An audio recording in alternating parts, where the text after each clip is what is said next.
தமிழகத்தின் வளர்ச்சியை யாராலும் தடுக்க முடியாது என்று சட்டப்பேரவையில் முதலமைச்சர் மு.க.ஸ்டாலின் தெரிவித்தார்.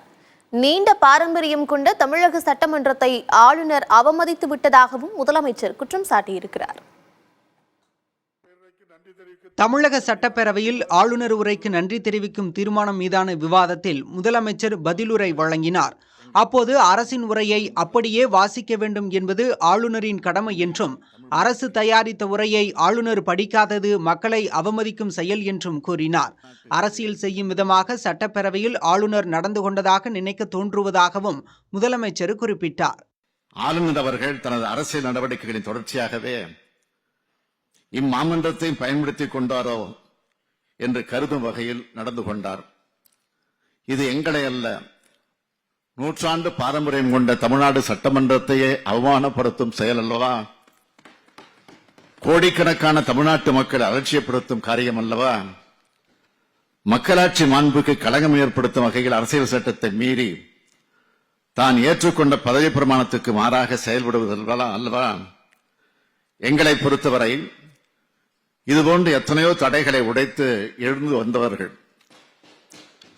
தடை கற்கள் உண்டென்றால் அதை உடைக்கும் தடந்தோள்கள் உண்டு என்பதை 75 ஆண்டுகளாக மெய்ப்பித்து காட்டி வரும் இயக்கத்தின் தலைமை பொறுப்பில் இருப்பவன் என்ற தகுதியோடு சொல்கிறேன். தமிழ்நாட்டின் வளர்ச்சியை யாராலும் தடுக்க முடியாது என தெரிவித்த முதலமைச்சர் மு.க.ஸ்டாலின், தெற்கு வளர்கிறது, வடக்கிற்கும் சேர்த்து வாரி வழங்குகிறது என்றும் கூறினார். பிரதமரை சந்திக்கும் போதெல்லாம் மெட்ரோ ரயில் திட்டம் தொடர்பான நிதி குறித்து கோரிக்கை வைப்பதாகவும், இப்போதாவது மத்திய அரசுக்கு எதிராக எதிர்க்கட்சித் தலைவர் பேசுவது ஆறுதல் அளிக்கிறது என்றும் முதலமைச்சர் குறிப்பிட்டார். மாண்புமிகு எதிர்க்கட்சித் தலைவர் அவர்கள் மெட்ரோ ரயில் பணிகள் தொடர்பாக ஒரு கேள்வியை எழுப்பியிருந்தார். மெட்ரோ ரயில் வேண்டாம் என்று கூறி மோனோ ரயிலுக்கு குடிபிடித்தவர்கள் இன்று மெட்ரோ ரயிலுக்கு வந்திருப்பதில் நான் உள்ளபடியே மகிழ்ச்சி அடைகிறேன்.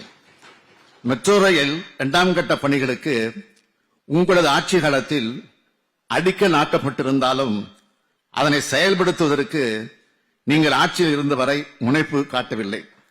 எங்களது ஆட்சி பொறுப்பேற்ற பிறகுதான் பணி ஆணைகள் வழங்கப்பட்டது, ஒப்பந்தங்கள் போடப்பட்டது, அனைத்து பணிகளும் தொடங்கப்பட்டது.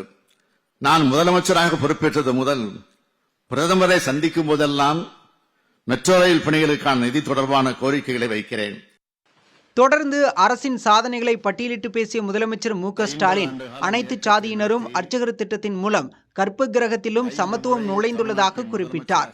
கிராமங்களில் 2,50,000 வீடுகளை புதுப்பிக்க 1000 கோடி ரூபாய் நிதி ஒதுக்கப்படும் என்ற அறிவிப்பையும் அவர் வெளியிட்டார்.